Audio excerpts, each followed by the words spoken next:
Eu estou muito feliz de estar com os irmãos à noite de hoje, apesar da quantidade reduzida de pessoas aí por conta do pegado. Nós estamos aqui hoje reunidos, louvando e procurando o nosso Deus, e isso é muito bom para nós, é uma bênção nas nossas vidas. Então, eu sou muito grato a Deus, porque, assim como eu, os irmãos também tiveram a oportunidade de viajar, ou apenas escolheram não viajar.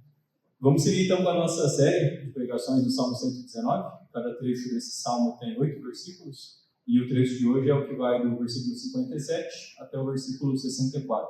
Abram suas Bíblias lá. Salmo 119, versículo 57 até o 64.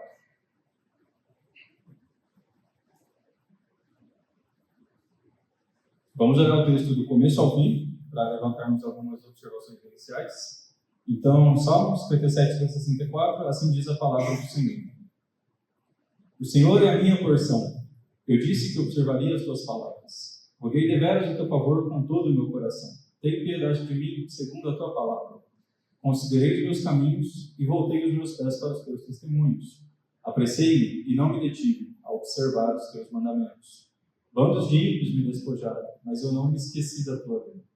À meia-noite me levantarei para te louvar pelos teus justos juízos. Companheiro sou de todos os que te temem e dos que guardam os teus preceitos. A terra, ó Senhor, está cheia da tua benignidade. Ensina-me os teus estatutos. Então esse é o trecho que nós temos para hoje. Eu não sei se os irmãos tiveram a mesma impressão, conforme a gente lia, mas à primeira vista, quando eu comecei a estudar o texto para preparar essa mensagem, a minha impressão é de que não havia muito nexo entre esses versículos.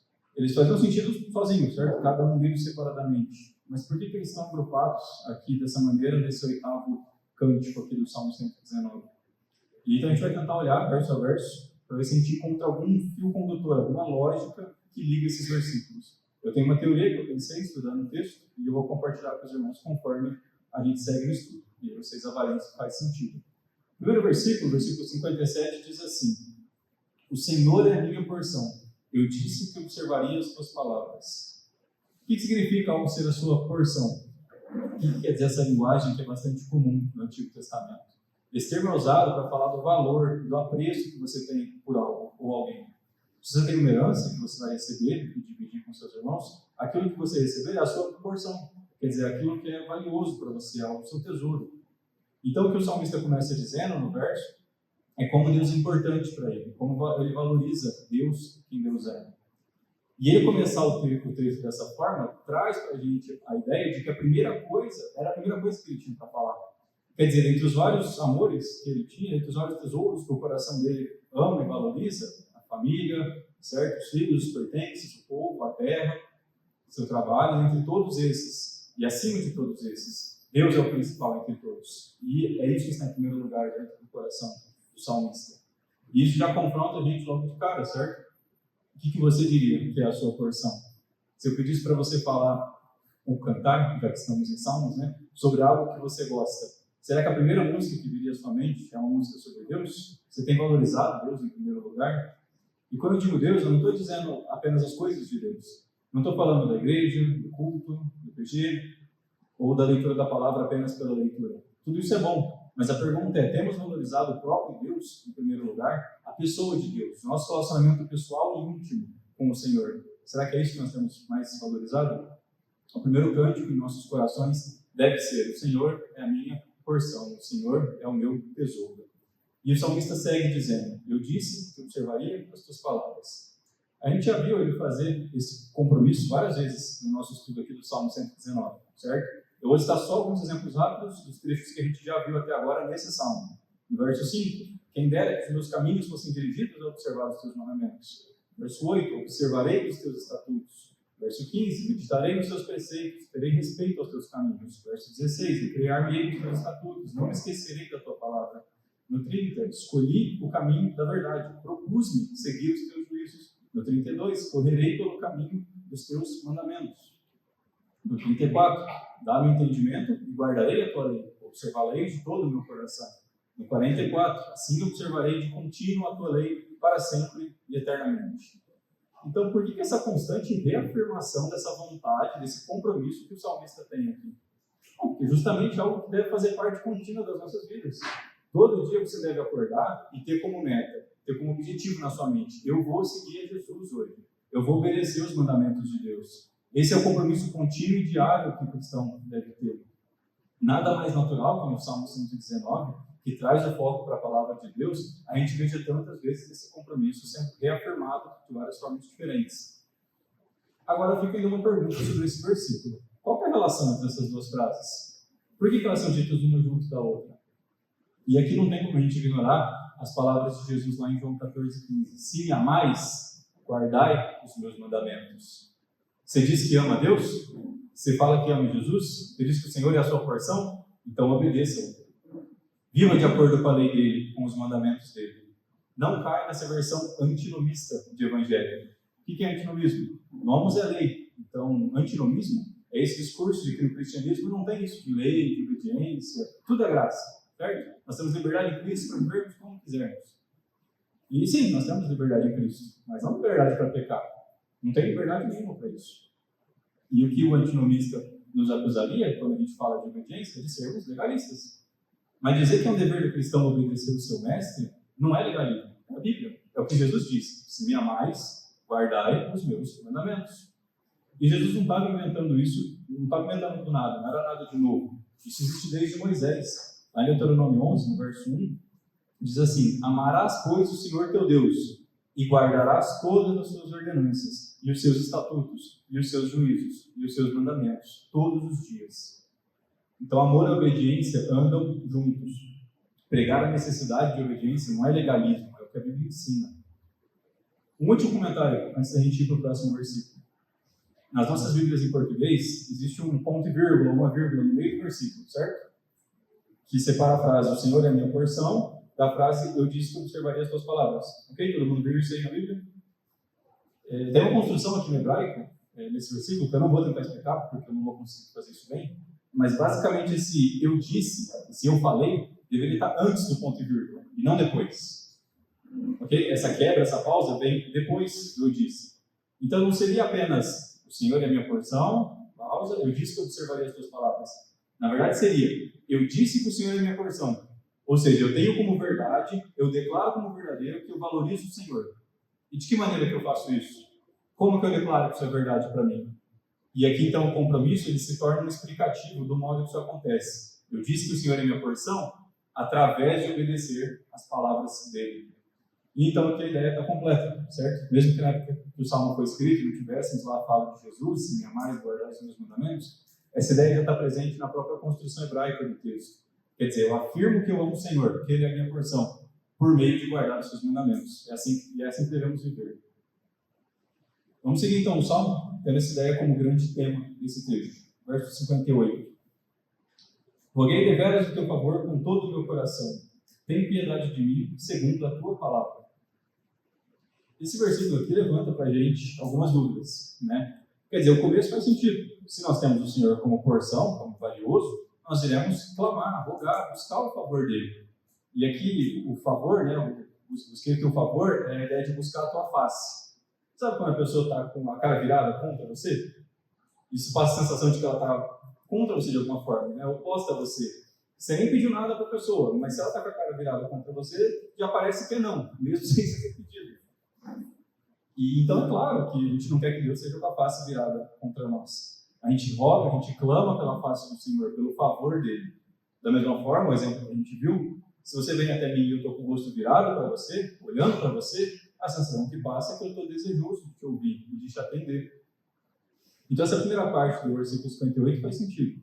Mas por que depois ele pede para Deus ter piedade dele? O que essa mudança de tom para algo mais negativo indica para nós? A grande questão, irmãos, é que se formos buscar o favor de Deus por nós mesmos, nós vamos encontrar sim a face dele virada contra nós. Isaías 59, verso 2, diz: mas as vossas iniquidades fazem separação entre vós e o vosso Deus, e os vossos pecados encobrem o seu rosto. Mesma palavra aqui no versículo 58. Encobrem o seu rosto de vós, para que não vos ouça. Por causa do nosso pecado, o rosto de Deus está encoberto de nós. O favor dele não está sobre nós. Miqueias 3,4. Então clamarão ao Senhor, mas não os ouvirá. Antes, esconderá deles a sua face. De novo, mesma palavra. Naquele tempo, visto que eles fizeram mal nas suas obras. Então vejam aqui o problema do salmista. Ele busca e pede pelo favor de Deus. Mas ao fazer isso, ele percebe que ele esbarra no próprio pecado. O pecado dele impede ele de receber o favor do Senhor. O que ele pode fazer diante dessa realidade?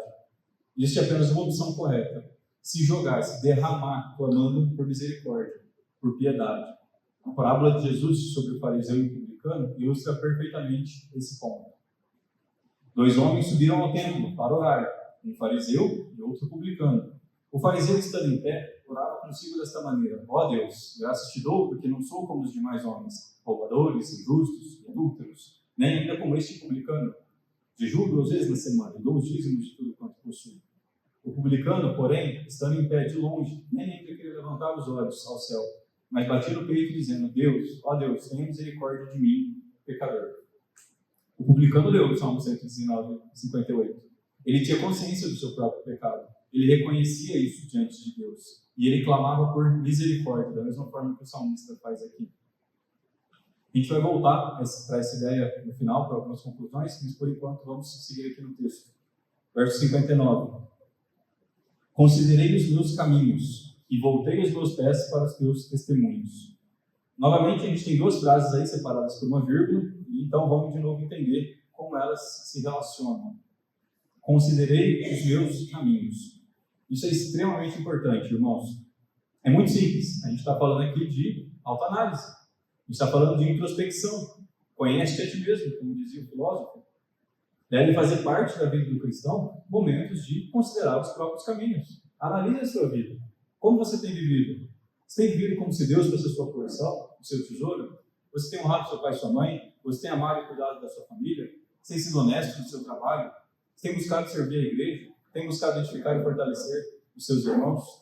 Ou tudo que você tem feito é meio no automático, apenas se preocupando em se divertir, estar presente, sem nem considerar o impacto das suas ações, das suas decisões? Esse processo de autoanálise talvez seja mais fácil para pessoas introvertidas, né? Que já está acostumado a ser mais cansativo, ter um tempo sozinho, refletindo, talvez venha algo como algo mais natural para você. Mas se você é mais extrovertido, obedecer isso aqui pode ser um desafio um pouco maior, mas só significa que você vai ter que justamente se esforçar mais para fazer isso. Então, irmãos, passem um tempo refletindo, considerando seus caminhos, a maneira que você tem vivido. Não viva a vida no automático, no 220, só olhando para frente. Passe um tempo olhando para trás e passe um tempo também olhando para o agora. Veja então que entre uma frase e outra tem um E aí no versículo. Perceberam? Considerei os meus caminhos e voltei os meus pés para os teus testemunhos. Isso daqui está aqui para mostrar uma coisa. Que uma coisa causou a outra. Que uma veio da outra. Depois de considerar os seus caminhos, o salmista fez algo. E o que motivou foi justamente o fato dele ter considerado os caminhos dele. Aqui diz que ele voltou os pés para os testemunhos do Senhor. Os testemunhos de Deus. Vamos lá, pensa comigo. Se os meus pés estão apontados na direção que eu quero ir, se eles estão apontando no lugar onde eu quero chegar, o que eu preciso fazer? Só andar, certo? Basta seguir em frente. Se meus pés estiverem assim, certo? E eu quiser chegar lá na porta de vidro, está tudo certo. Só preciso andar nessa direção. Mas não é o caso do salmista aqui. Ele teve que mexer os pés. Ele mudou eles de direção. O texto diz que ele voltou, ou virou os seus pés em direção à palavra de Deus. Se ele virou, é porque eles não estavam apontados para lá antes. Novamente, se meus pés estiverem virados para cá, por exemplo, e eu quiser chegar ali na porta de entrada, não vai dar certo, né? Então o salmista muda a direção que a vida dele estava indo. E ele percebeu a necessidade de fazer isso, por quê? Porque ele considerou os seus caminhos. Nota a ligação da metáfora, né, entre caminhos e pés. Caminhos, lógico, não está falando de forma restrita sobre onde ele anda, a estrada, enfim. Não, está falando de como ele vive. Suas ações, suas decisões, suas falas. Da mesma forma, pés, não está falando literalmente dos pés do salmista, mas da direção para onde ele está mirando em seu coração, a maneira que ele está propondo viver a sua vida. Então, a grande questão é que, ao considerar os seus caminhos, ele encontrou um pecado na vida dele. Lógico, qualquer um de nós, se fizermos esse processo de autoanálise e refletir sobre a própria vida, vai encontrar pecados que cometemos. E é por isso que devemos ter esses momentos de introspecção, para que identifiquemos as maneiras que nossos pés não estão voltados para o testemunho do Senhor e virarmos eles na direção correta. Vamos seguir o texto, versículo 60 agora. Apressei-me e não me detive a observar os teus mandamentos. Observe primeiramente a semelhança desse versículo com o verso 32, né? Correrei pelo caminho dos teus mandamentos. Vamos trazer essa ideia de uma certa pressa, de uma certa prontidão que o salmista tinha no coração dele para obedecer. E a gente ensina isso para as crianças, certo? A obediência deve ser sempre imediata, sem demora.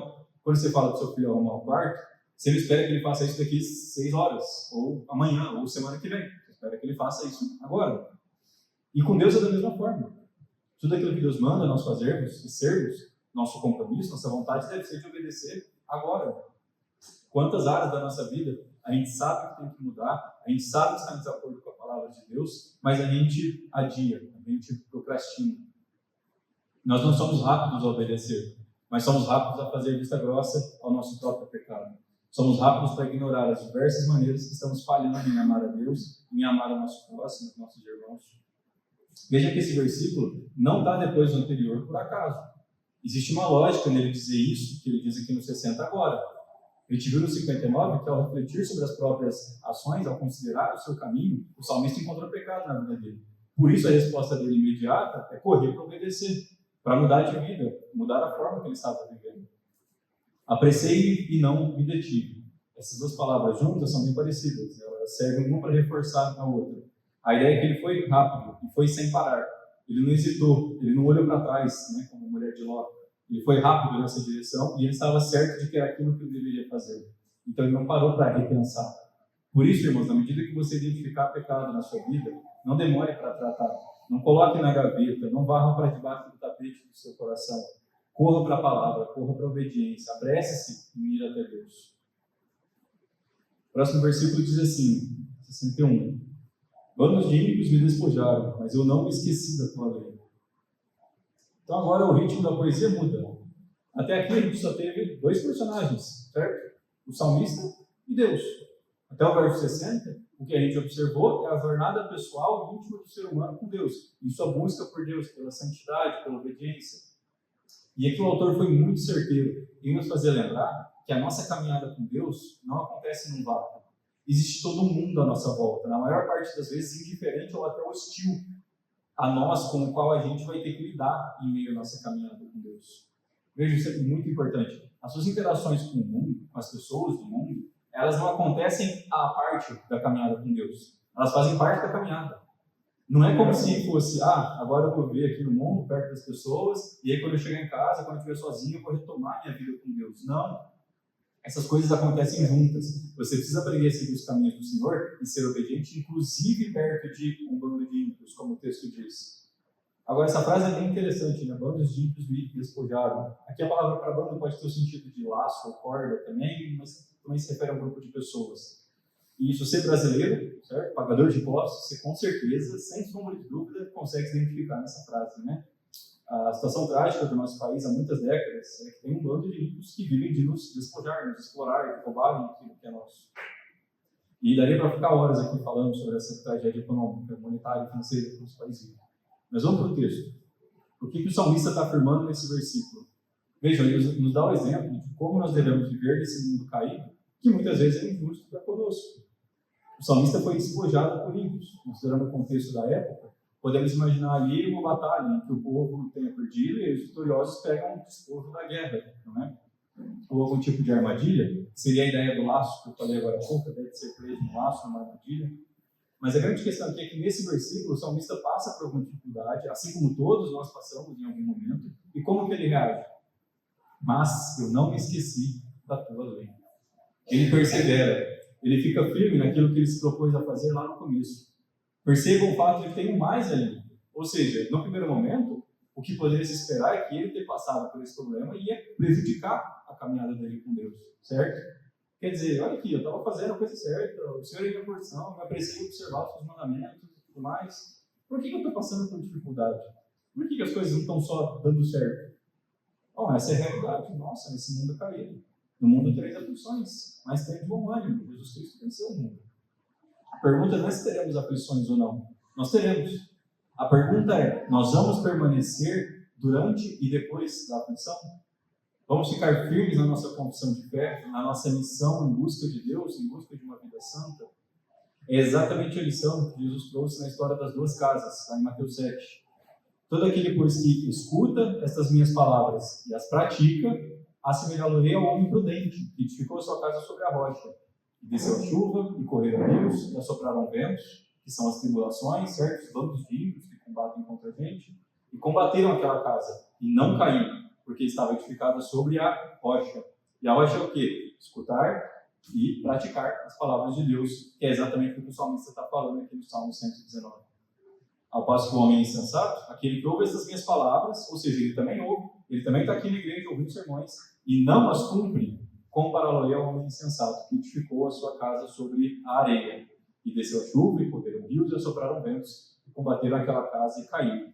Foi grande a sua queda. Então, diante das dificuldades que todos nós passamos por morarmos no Brasil, diante desses problemas particulares que cada um passa, seja com a família, no trabalho, com os filhos, com doenças, que estejamos firmes na palavra, que tenhamos a mesma reação que o salmista aqui. Não nos esqueçamos da lei de Deus, permaneçamos em obediência, fundados na rocha que é a palavra de Deus. Dando sequência agora, no verso 62. À meia-noite me levantarei para te louvar, pelos teus justos juízos. Aqui o salmista pode tanto estar se referindo ao meio da noite, literalmente, quer dizer, o meio do caminho entre 6 da tarde e 6 da manhã, que seria a meia-noite, ou pode também simplesmente se referir no meio da noite, né? Algum horário ali da noite. O importante é a gente ter em mente que seria um horário normal para estar dormindo, certo? De forma que o fato dele não estar dormindo no versículo é algo que nos chama a atenção. Então, duas coisas ressaltam para a gente nessa frase. Primeiro, a ideia de se levantar no meio da noite, interrompendo tão precioso e sagrado sono. O salmista mostra aqui qual é a prioridade dele. Mesmo que ele queira dormir, que ele precise dormir, ele está disposto a abrir mão disso para louvar a Deus.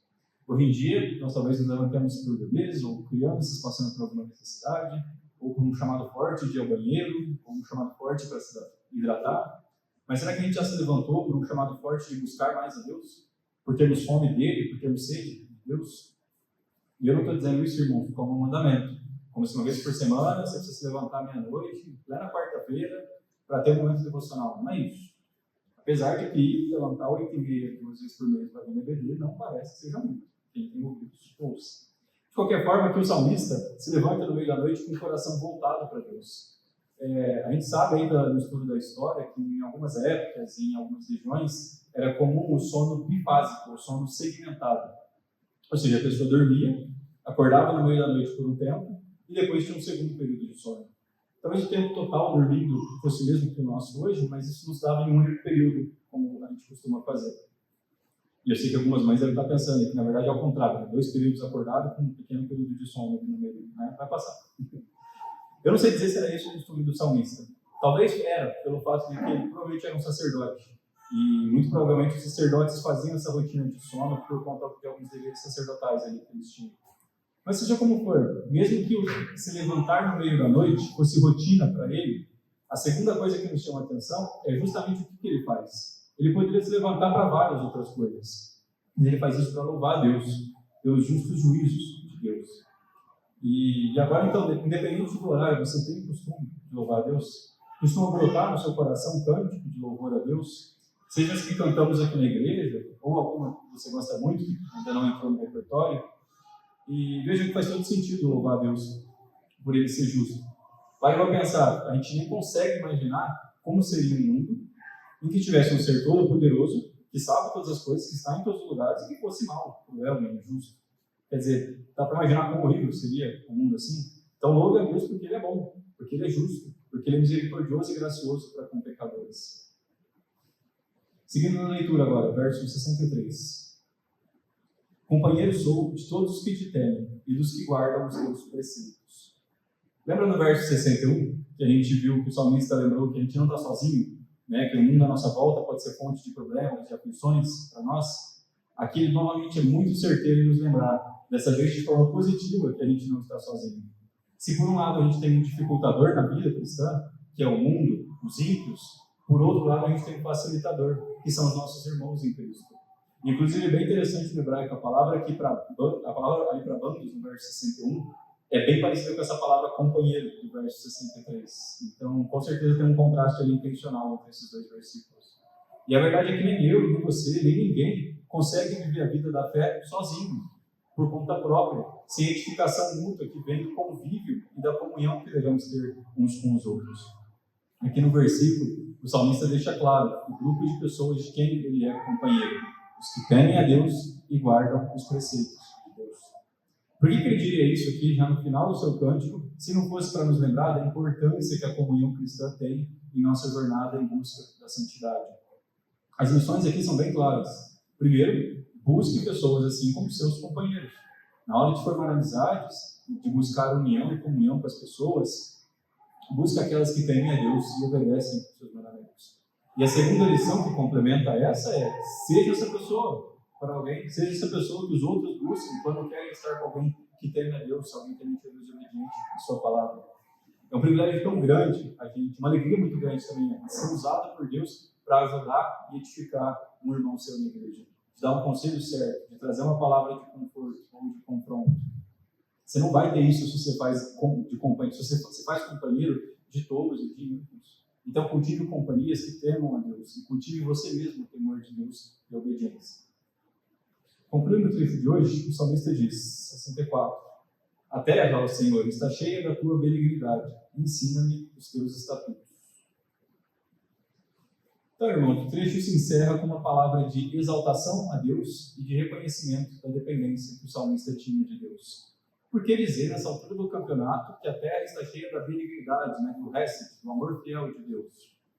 Nós poderíamos encarar apenas como uma afirmação da bondade geral de Deus, espalhada sobre o mundo, Então a chuva cai sobre os justos e os injustos. Só o fato de tantas pessoas aí que vivem em rebelião constante contra Deus e contra o seu povo estarem vivos, desfrutando de tantas coisas boas, é a demonstração de como a bondade de Deus abrange toda a terra. Mas me parece que a gente pode colocar algo a mais nesse versículo, entender algo a mais nesse versículo. Em primeiro lugar, parece que o olhar do salmista foi expandindo o seu alcance. Ele começa olhando para Deus e para o seu próprio relacionamento com Ele. Depois ele observa como a presença de certas pessoas à volta dele podem ajudar ou atrapalhar a sua caminhada com Deus, dependendo dessas pessoas serem ímpias ou tementes a Deus. E agora ele abrange o olhar mais um pouco. Ele enxerga a própria realidade em volta de si mesmo. Ele olha as coisas para fora de si que estão diante dele. Ter feito isso lembra ele de como, independente de todas as circunstâncias, em meio a todas as circunstâncias que ele vive, o seu próprio pecado, as armadilhas, as aflições que ele tem que lidar, em meio a tudo isso, Deus é bom o tempo todo. Quantas vezes ficamos tão ensimesmados em nossas próprias circunstâncias que ignoramos o quanto Deus é bom?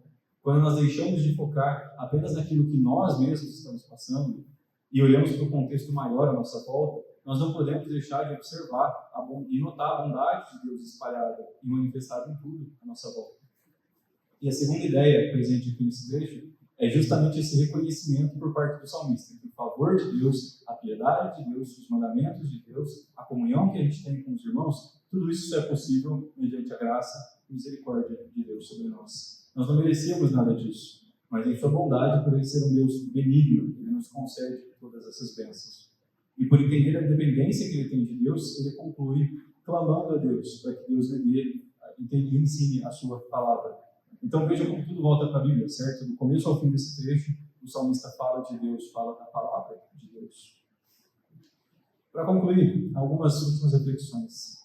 Qual que é então o fio condutor aqui nesses versículos? Eu disse no começo, que eu ia falar a minha tentativa de entender a relação entre eles, e o que me pareceu evidente, assim, conforme as verdades que a gente meditou hoje, é que um possível título para esse salmo seria Um Dia na Vida do Cristão. Obviamente, eu estou usando o termo cristão aqui de forma anacrônica. No Antigo Testamento não seria esse o termo adequado, Apenas depois de Cristo, na Nova Aliança, é que os seguidores de Jesus passaram a ser chamados dessa forma. Mas, como estamos estudando um livro poético, permita-me uma licença poética também nesse sentido. E por que, então, um dia na vida do cristão? De alguma forma, a maneira meio dispersa e quase aleatória dos temas que o salmista aborda aqui parecem refletir justamente a natureza da vida cotidiana. É uma coisa descrever um cenário hipotético em que você vai passar lá 24 horas do seu dia no seu quarto, meditando na palavra de Deus, buscando a Deus em oração. Tudo é muito previsível nesse caso. Mas é uma coisa bem diferente de descrever a vida real, a vida como ela é. E por mais que você comece o seu dia de uma forma bem resoluta, como o salmista no verso 57, você proclama a sua própria vontade de obedecer a Deus e viver aquele dia de santidade, como nós estamos falando, na prática, a teoria é outra. você vai dar de cara com o seu pecado, você vai ter que lidar com ele. E a gente viu que o salmista lida com o pecado dele da forma correta, confessando a Deus, clamando pelo perdão de Deus. E então o seu dia vai seguindo. E além de ter que lidar com os seus pecados internos, você vai ter que lidar com as tribulações externas. As pessoas que de alguma forma se colocam contra você e atrapalham a sua busca por santidade. E quando você acha que o dia já acabou, pode surgir algo no meio da noite, de forma inesperada. E mais uma vez, você olha para Deus, você se coloca na dependência dele. E quem sabe uma das formas que Deus aparece para o nosso auxílio, para o nosso socorro, é enviando alguém, um irmão nosso na fé, para nos encorajar no caminho de fé, de obediência e santidade. Um irmão que nos incentiva a olharmos para fora de nós mesmos e contemplarmos quão grande e amoroso é o nosso Deus. De forma que então nós estamos prontos para começar mais um dia. Vejam que depois do verso 64, a gente podia facilmente voltar para o 57, onde o texto de hoje começou. Realmente como se fosse um ciclo, da mesma forma que o dia a dia em nossas vidas é um ciclo. Uma segunda reflexão final que eu queria fazer envolve a história do fariseu e do publicano, que a gente mencionou lá no verso 58. O salmista pediu piedade, segundo a palavra de Deus, e isso é muito importante. O único jeito para que eu ou você possamos ter paz com Deus, possamos ter o favor, a face de Deus voltada para nós e não contra nós, é clamando por misericórdia conforme a palavra dele. Não pensem que Deus vai varrer qualquer pecado meu ou seu para debaixo do tapete. Não adianta você pedir para Deus ter piedade de você por meio de fazer vista grossa ao seu pecado. Ele não vai ignorar nenhuma mancha de pecado que haja na minha vida ou na sua vida. E a menor das manchas que ele detectar, e ele conhece todas as coisas, ele vai punir com a sua justiça e com a sua ira santa por toda a eternidade, porque o salário do pecado é a morte. O que significa, então, clamar pela piedade de Deus segundo a palavra dele? Significa entender que, como pecadores, não merecemos nada de bom que Deus tenha para dar. A única coisa justa que merecíamos é a punição pelos nossos crimes, pelos nossos pecados contra o Rei do Universo. Significa entender também que, apesar disso, Deus demonstrou o seu grande amor para conosco, ao vir Ele próprio na pessoa de Jesus, para receber a condenação que era justa para mim e para você. Como diz a música, foi na cruz, que nós tratamos semana passada, mas um dia eu senti meu pecado e vi sobre mim a espada da lei. Apressado fugi, em Jesus me escondi, e abrigo seguro nele achei. Apenas pelo arrependimento dos nossos pecados, pela fé em Cristo Jesus, é que nós podemos encontrar perdão e livramento do juízo divino contra nós. O texto que a gente leu do publicano diz assim: o publicano, porém, estava em pé, de longe, nem ainda queria levantar os olhos ao céu, mas batia no peito, dizendo: ó Deus, tem misericórdia de mim, pecador. O verso seguinte diz: digo-vos que este desceu justificado para a sua casa.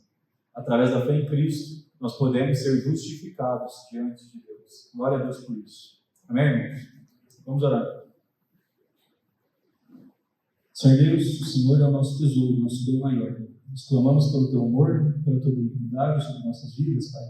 Nos ajuda, Senhor, a cada dia, em meio às circunstâncias que a vida apresenta, nos ajuda a lutarmos contra o nosso pecado, nos ajuda a darmos testemunho de Ti para o mundo perdido, Deus. Pai, nos dê bons relacionamentos com nossos irmãos, Senhor, de forma que possamos encorajar e sermos encorajados uns pelos outros. Nos ajuda sempre a entender e confiar na Tua soberania, na Tua bondade, e no amor que o Senhor tem para conosco em Cristo Jesus. Em nome dele oramos. Amém.